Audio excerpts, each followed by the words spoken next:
வணக்கம். நான் வேலூர் வரதராஜன், தமிழக ஸ்தாபன காங்கிரஸ் கட்சியினுடைய மாநில தலைவர். இன்று 76வது இந்திய குடியரசு தினம். நாம் குடியரசு தினமாக மாறுவதற்கு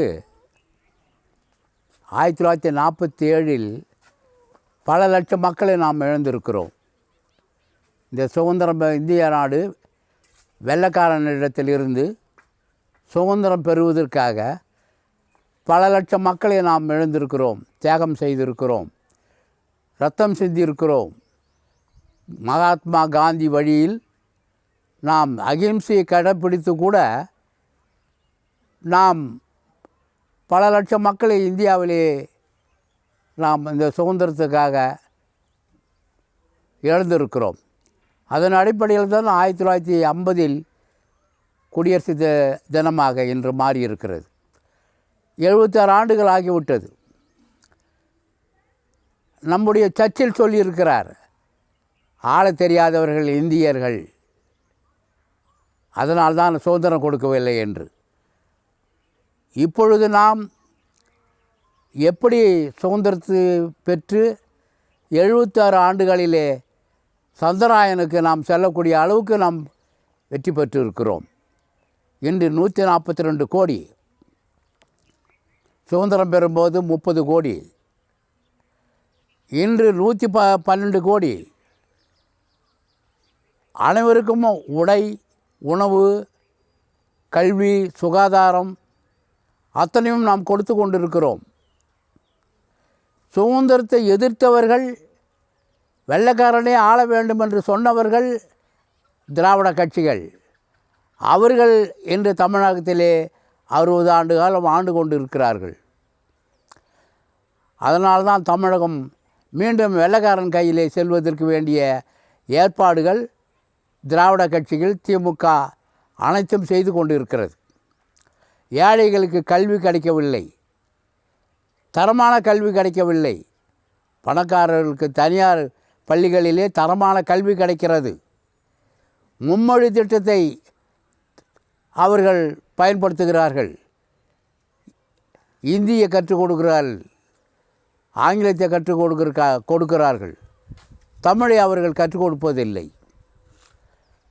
ஆனால் அரசு பள்ளிகளிலே தமிழ் கற்றுக் கொடுப்பதில்லை, ஆங்கிலத்தையும் இந்தியும் கற்றுக் கொடுப்பதில்லை, சரியாக கற்றுக் கொடுப்பதில்லை.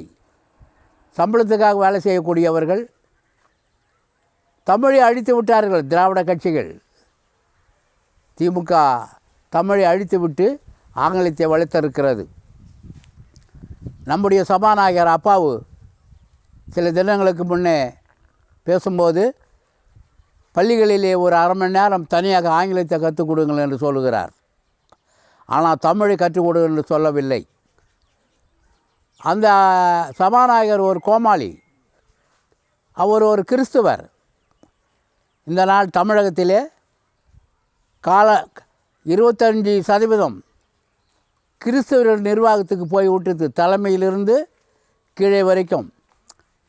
அதை செய்தது தென்னிந்திய திருச்சபை. அவர்கள்தான் ஸ்டாலினை உருவாக்கி வைத்திருக்கிறார்கள்.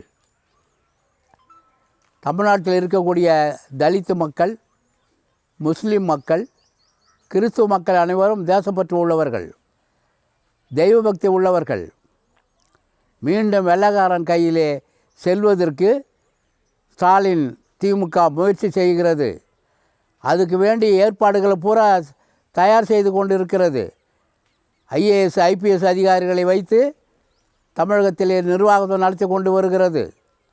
இதிலே இந்த சுதந்திர குடியரசு தினத்திலே உங்களுக்கு சொல்லுகிறேன், நாம் அனைவரும் எச்சரிக்கையாக இருக்க வேண்டும்.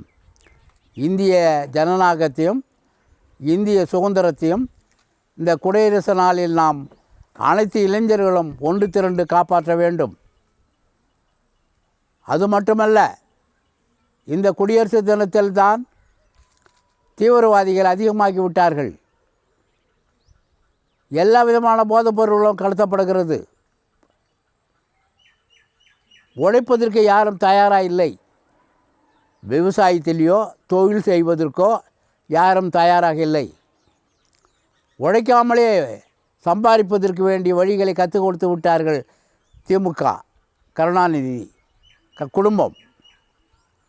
எதிர்காலத்திலே ஒரு புரட்சி வரக்கூடாது என்று காந்தியவாதிகள் ஸ்தாபன காங்கிரஸ்லாம் விரும்புகிறது. அப்படி ஒரு புரட்சி வந்தால் கருணாநிதி குடும்பம் காணாமல் போய்விடும். இன்று சுதந்திரத்துக்காக பாடுபட்ட முஜிபுர் ரஹ்மான் அவருடைய குடும்பம் இந்தியாவிலே வந்து 50 ஆண்டுகளுக்கு பிறகு அமெரிக்கா, பாகிஸ்தான், சைனா ஒன்று சேர்ந்து இந்தியாவுடன் நட்பாக இருப்பதை துண்டித்து அவர்களை வெளியேற்றி விட்டார்கள். அந்த ஹரினா பேகம் இன்று இந்தியாவிலே பாதுகாப்போடு இருக்கிறார். இந்த நிலைதான் வருங்காலத்திலே திராவிட கட்சி திமுகவுக்கும் கருணாநிதி குடும்பத்துக்கும் வரும். எச்சரிக்கிறேன். இப்பொழுது நடப்பது சரியான ஆட்சி இல்லை. பணத்தை வைத்து கொண்டிருப்பவன் யாராக இருந்தாலும் அரசாங்க பதவிக்கு வரலாம், ஆட்சியில் அமரலாம், அதிகாரம் செலுத்தலாம், நாட்டு மக்கள் மத்தியில் கொள்ளையடிக்கலாம். சிறைக்கு செல்ல வேண்டிய அவசியம் இல்லை. கோர்ட், நீதிமன்றம், நம்முடைய காவல்துறை, அரசு துறை அனைத்தும் பணக்காரனிடத்திலே அடிமையாக்கி விட்டது. சமூக விரோதிகளிடத்திலே பணம் சேர்ந்து விட்டது. ஒரு நாளைக்கு டன் கணக்கிலே தங்கத்தை வாங்கி வைக்கிறார்கள். தமிழ்நாட்டில் டன் கணக்கிலே தங்கத்தை வாங்கி வைக்கிறார்கள். அதனால தான் தங்கத்தினுடைய விலை வேகமாக சென்று கொண்டு இருக்கிறது. இது யார் என்று நீங்கள் கண்டுபிடிக்க வேண்டும். வருங்காலத்திலே இந்த நாடு சுதந்திர தினமாகவும் குடியரசு தினமாகவும் செழிப்பாகவும் விவசாயிகளும் நம்முடைய இராணுவமும் நம்முடைய தொழிலும் சரியாக இருக்க வேண்டும் என்றால் மக்கள் தான் கடமை செய்ய வேண்டும். கன்னடி அவர்கள் முன்னாள் ஜனாதிபதி சொல்லியிருக்கிறார், எனக்கு இது வேண்டும் அது வேண்டும் என்று உரிமையை கேட்டுக்கொண்டே இருக்கிறீர்கள். ஆனால் உங்கள் கடமையை இந்த நாட்டுக்கு செய்யவில்லை. கடமையை செய்துவிட்டு உரிமையை கேளுங்கள். அதுதான் இந்திய மக்களுக்கும் நாங்கள் ஸ்தாபன காங்கிரஸ் வழியாக சொல்லுகிறோம். தீய சக்திகளை நீங்கள் அடையாளம் கண்டு அவர்களை விரட்ட வேண்டும். இந்த குடியரசு தினத்திலே நாம் அனைவரும் ஒன்றாக இருக்க வேண்டும். ஜாதி மதம் பேதமின்றி நாம் அனைவரும் இந்தியர்கள், நாம் அனைவரும் தமிழ்நாட்டு மக்கள், அனைவரும் பேதம் பார்க்கக்கூடாது. ஒருவர் சொல்லுகிறார் தமிழ் தேசம், இன்னொருத்தர் சொல்லுகிறார் திராவிடம்.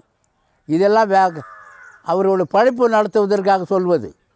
இதையெல்லாம் நீங்கள் புரிந்து கொண்டு மாணவர்கள், மாணவிகள், இளைஞர்கள் அனைவரும் விவசாயத்து பக்கம் வர வேண்டும், கடுமையாக உழைக்க வேண்டும் என்று கேட்டு விடைபெறுகிறேன். ஜெய்ஹிந்த்.